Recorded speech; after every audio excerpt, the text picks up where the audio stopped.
นั่นน่ะก็บางทีบางคนพันยาวผู้เดียวแต่บางอย่างจะมาถ่ายคลิปดีมืดออกสร้างมาใหม่เลยสร้างบางหัวก็ฮอดหมดเลย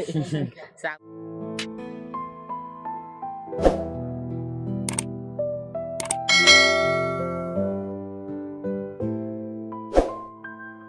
โอเคเนาะพ่อพี่น้องตอนนี้เบาฝนกับมาแต่เสาๆเนาะมาบ้านหนองฮานสภาพอากาศก็หนาวเนาะหมอก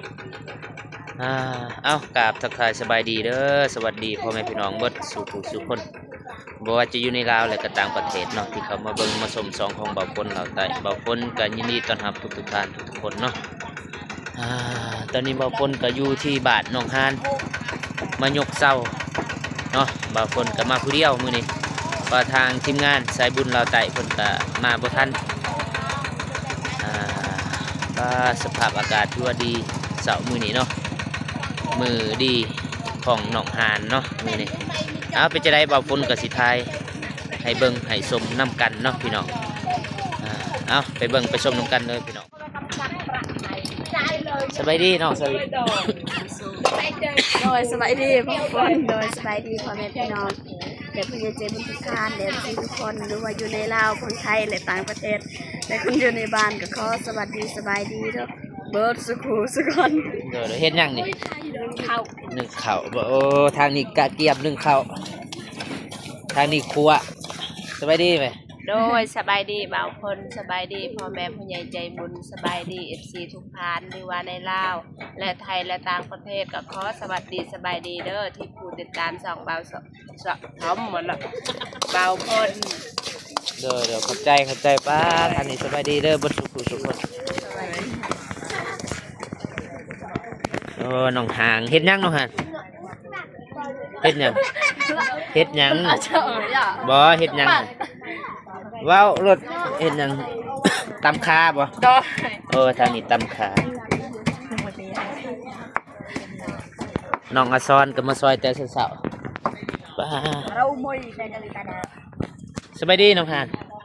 โดยสบายดีบ่าวพลโดยสบายดีพ่อแม่ผู้ใหญ่ใจบุญทุกท่านและที่ทุกท่านหรือว่าอยู่ในลาวและไทยและต่างประเทศก็ขอสวัสดีสบายดีเมื่อสุขุสุขคนเด้อโดยน้องฮานตะเกียบยังในตอนเสาร์นี่ไปเอาปืนกับเก็บเขาเอาจอบทับใส่เขาครับใส่เขายินอยู่ว่าแม่เพิ่นว่าอะไรเมื่อคืนเนี่ยหาอีหยังเนี่ยแม่พิมพ์เพิ่นแล้วก็แม่เบิดทุกคนอยู่ฝั่งไทย5 คนแล้วก็เกียมของกินอีหยังบ่วะหามักหุ่งโดยแล้วอ้ายสิซื้ออุปกรณ์หรือว่าเครื่องปรุงนะอ้ายสิซื้อมาแต่ตลาดหาได้ติมักหุ่งได้ไปขอยันว่าสร้างจะกินตอนเพลนไปขอของเม็ดเท่าเราก็ให้เม็ดเท่าใดเม็ดเท่าสลีนเอาคือกล่องจับกล่อง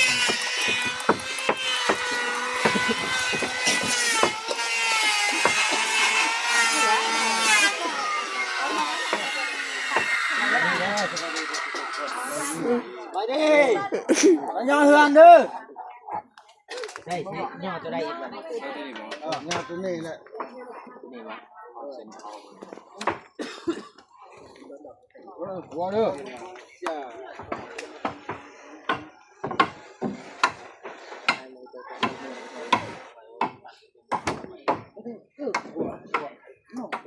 ว่าแม่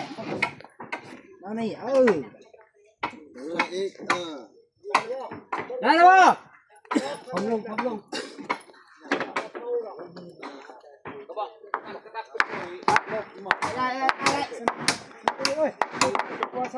เลยปะอยู่ว่าเพิ่มบ่เพิ่มตัวเช้าเลยเก็บทันเสียงทัน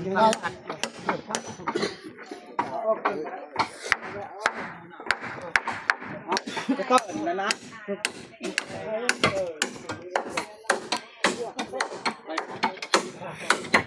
โอเคได้แล้วคนใหญ่ที่ว่า ยดหลักนั่นนี่จะตอบเป็นตัวนั้นมันก็ได้ ไปดิ ใส่ เอาคน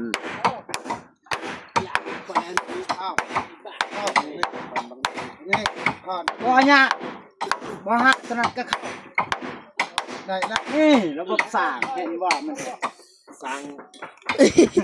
เก่ามาใหม่สร้างเด็กสร้างกระทงทุกคนว่าโอ้ตายแล้วอ้าวนี่แล้วให้เรียกลอยมันหนาวสัตว์แน่นน่ะเด้อสัตว์เงียบนั่นเองโอ้ยตัวนี้หักออกผมว่าให้เด้อสัตว์เอาว่ายกขึ้นก็ได้เลยยกเสานี่ขึ้นก็ได้สัตว์มันใหญ่แล้วมันเงียงเลยเงียงเสานี่เงียงมันเงียงยกเงียงไม่ได้ลุกออกนอกตีเสาลงมาเลยกับพี่โยใหญ่เฮาบ่ทันนั่นน่ะไปสัตว์ไม่ได้ไปสัตว์ใหญ่เว้ยใหญ่เว้ยใหญ่เขาเจ้าบ้านนะโอ้ยให้ได้บ่มาบ้าเบิ่งทั้งบ่เบิ่งละบักเลยล่ะครับสินชุบป้อมสินเจ้าก็เป็นไผเบิ่งทั้งมันนึงไปชาเป็นนี่เนาะแตกยานามือนี่มันบ่นั่นอารมณ์เศร้าเลยนี่โอ้ต้นสันป้าเศร้ากล้าบ่เขาป้าอย่าบ้าเราถ่ายคลิปไปดอกเราถ่ายคลิปไปดอกเยอะนั่นน่ะก็บางทีบางคนเพิ่นยอผู้เดียวแต่บางอย่างจะมาถ่ายคลิปดี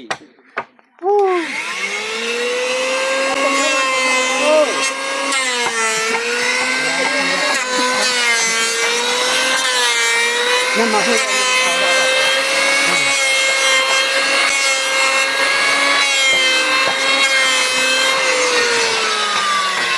ยั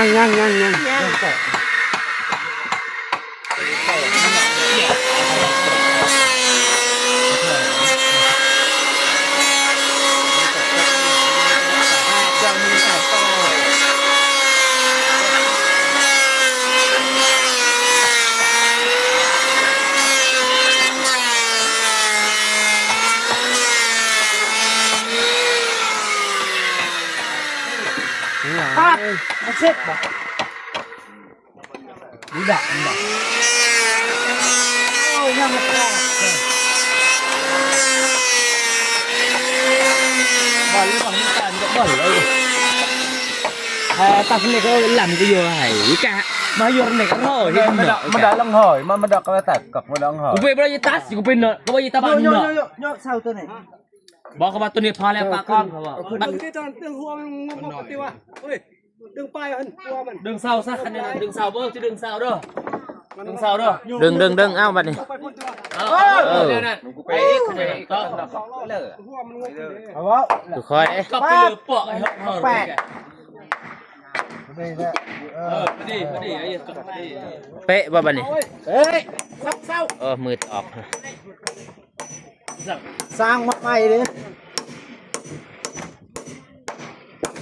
สร้างบางหัวก็ฮอดมาไปสร้างมังหัวแล้วบ่มังหัวแล้วเรียบร้อยไปย้อนอะไรอยู่หันเรียบร้อยนะพี่น้องตั้งเสา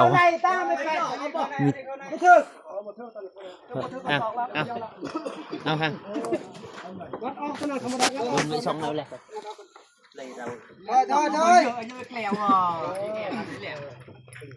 เป็นจักเป็นน่ะเป็นแหละต่อเขาว่าเขาทายก่อนเขาว่าหมอเช็ดหมอมา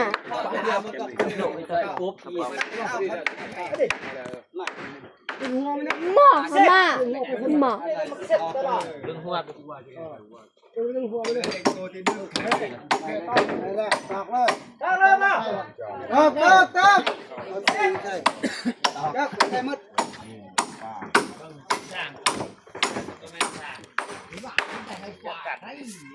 นาย ใช่ใช่มันแง่งก็ให้ สบายดีเด้อ เจ้าสบายดี คือเขาเป็นเหลืองมึงมึงเซ็ตดึงเสานี่จะมักเซ็ตตลาดหนึ่งยังมักเข้าลบหนึ่งแล้วตัวนี้ลบนี่บริหารเครื่องมันอยู่เครื่องนี่มาให้ลุเบี้ยทำไมคุณหลับวะเย็นเต้เย็นฮะดึงมาในหนึ่งเลยนี่ภาคที่มูบะให้ตามาเด้อไว้บ่หมดก็ให้หมดจับไอ้เมียงโอ้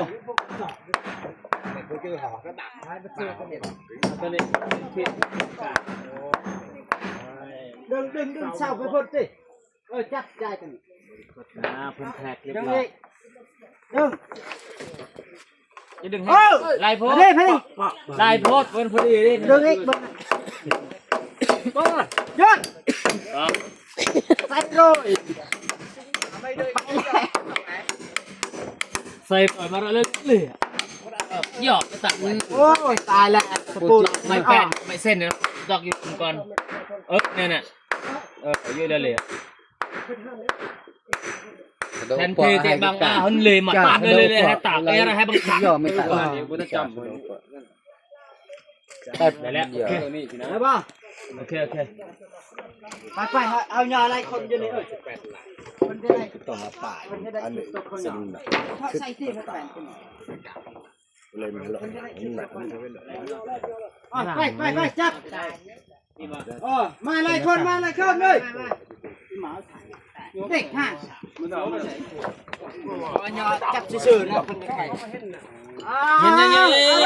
เล็กมือเลยได้แล้วพอแล้วจะได้ปวดหาพอแล้วคุณประธานเข้าหนึ่งมาอยู่พี่ฮะเมื่อไหร่คุณเช่านั่งอยู่ด้วยเฮ็ดเมื่อไหร่ตักปลาเลยแปนกบใจกบไม่ตักปลาเลยตักเลยเยอะยังเฉพาะจ่ายตักเลยตักปลาเลยแหวนไม่ขัดระเด็ก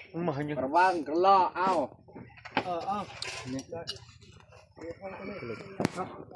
ตักขัดนะท้องบ่ท้องตีขันบ่เฮ็ดไม่เป็นท้องมันเฮ็ดไม่เป็น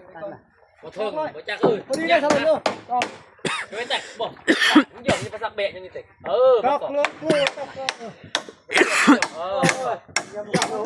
ไก่แล้วพี่น้องเป็นทรงเลย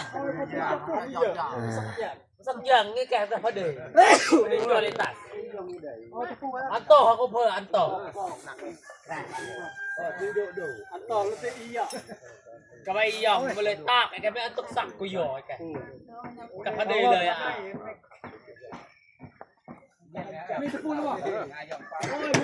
มีตะปูจะไปเลี้ยงคนข้าวเลยไม่เอามีตะปูมันต้องกินดีกว่าเป็นไก่เลยอ้าวทำไมบุกมันแวะมาพี่แล้วบอกมาพี่พูดแต่หยอไม่ตักทอยไม่หล่อหรอเยอะไม่เดือดบอกตรงๆไอ้ไข่ใส่กันนั่นเนาะคือนะยักษ์ที่สั่งอยู่ในตาผู้ศึกษาไม่เลยยังเขียบ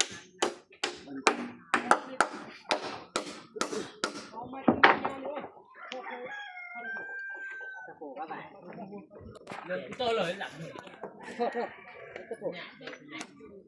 ไปตะปู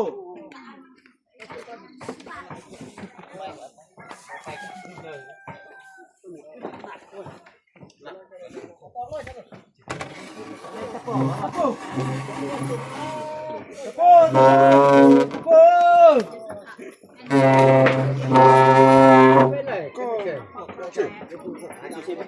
ไม่อันนี้เขาเบกาอย่างให้กินมา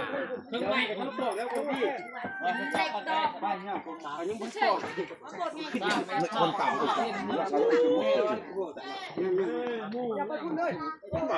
กูเลยหลอดเดี๋ยวมันบอกเรื่องนี้กูเลยนี่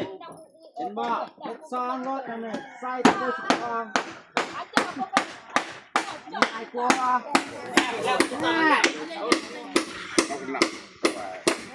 บสิบนั่นเองแรงตึ้งนั่นหน่อยเฮ้ยไปบอกออฟเลยอยากบอกมาต่อคุณภาพใจสายยังไงกัน ว่ามันจะได้แค่นั้นสบาย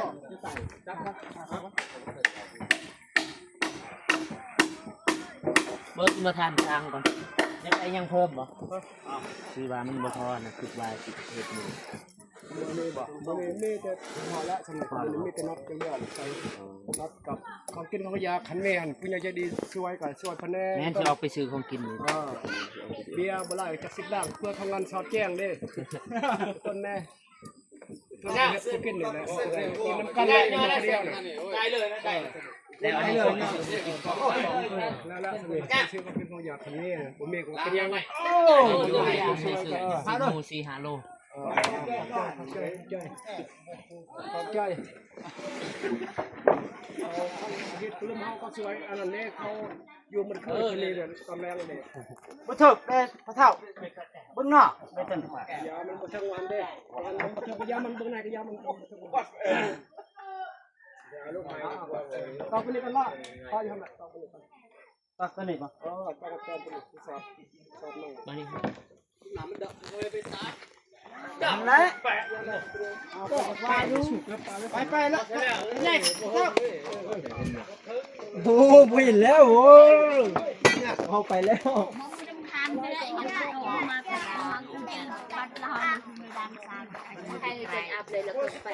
ไทยขึ้นปีไปมันตัดติดกันเอ้าน้องพี่สาวน้องฮานโดยจำขอบเพชรเรียบร้อยโดย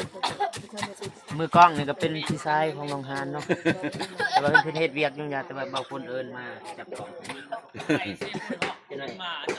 4 ทาง 5อีกบ่เห็นเลยอยากเห็นชาย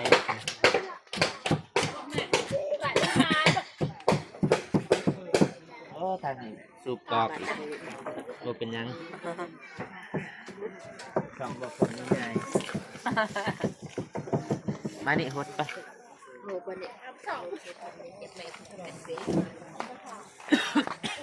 สุดท้ายสบายดีเด้อบ่เฮ้ยเด้อเอาคุณโยมไม่ทายกู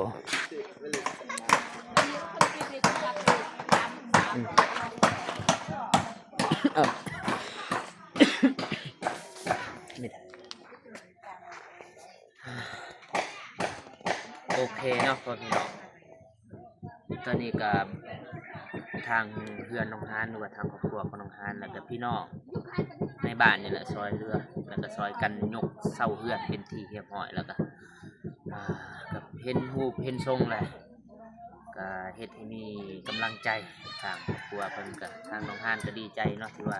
เป็นรูปทรงเพื่อนแหละก็เพราะว่ามีเสาแล้วก็ตั้งเสาเป็นที่เรียบร้อยแล้วแต่ว่าบางคนก็มาบ่ทันแน่มาตอนสิแล้วล่ะตื่นสวยในมื้อนี้เพราะว่าเมื่อคืนนี้อยู่ดึกได้ร่วมกับแม่ๆเพิ่นเอาก็บ่ว่าหยังเนาะเพิ่นเนาะมีแต่ว่าบางคนก็สิออกตลาดอีกไปซื้อของกินให้ทางครอบครัวน้องฮานแล้วก็คนที่มาซอยยกเรือนซื้อของกินเนาะของกินของอยากที่ว่าทางแม่ทางไทยเพิ่นได้ออกซื้อให้เนาะ เอาไปจะได้บางคนก็สิ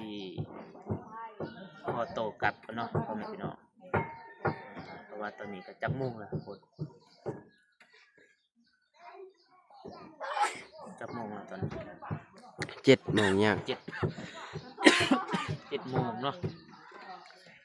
บางคนมาผู้เดียวมื้อนี้คือว่าทางทีมงานเฮากับทางเบาเตียงบ่ทางสายบุญเราไต่ทุกคนแหละก็บ่เจ็บเพิ่นก็มาบ่ทันเพราะว่าบ้านอยู่ไกลเนาะแต่ว่าบางคนบ้านอยู่กับนี่บ้านเดียวกับน้องฮานก็เลยได้มาทันเนาะ ทีมงานก็จะน้อยประมาณ9 โมง 10 โมงนี่แหละออกมากำลังออกมาทุกคนคนอื่นหมดบางคนก็ขอบคุณใจทางผู้ใหญ่ใจบุญทางเมพิมพ์แล้วก็หลายๆคนในกลุ่มนะที่ว่าได้ ให้บางคนกับบางเจ็บแล้วก็เบิดทุกคนเนาะโดยเฉพาะสายบุญลาวไต่เป็นสะพานบุญในครั้งนี้แล้วก็ ได้เอาเงินจำนวนหนึ่งให้บางคนแล้วก็บางเจ็บออกไปซื้อของกินของอยากไปสร้างแล้วก็คนที่มาซอยยกเรือนน้องฮานเนาะพี่น้องบางคนก็สิพอโตกลับแล้วก็สิออกตลาดก่อนออกไปซื้อของกินพอๆกันคลิปต่อไปสำหรับที่นี่บางคนก็กล่าวเข้ามาสบายดีเด้อพูดแล้วพี่น้องเรียบร้อย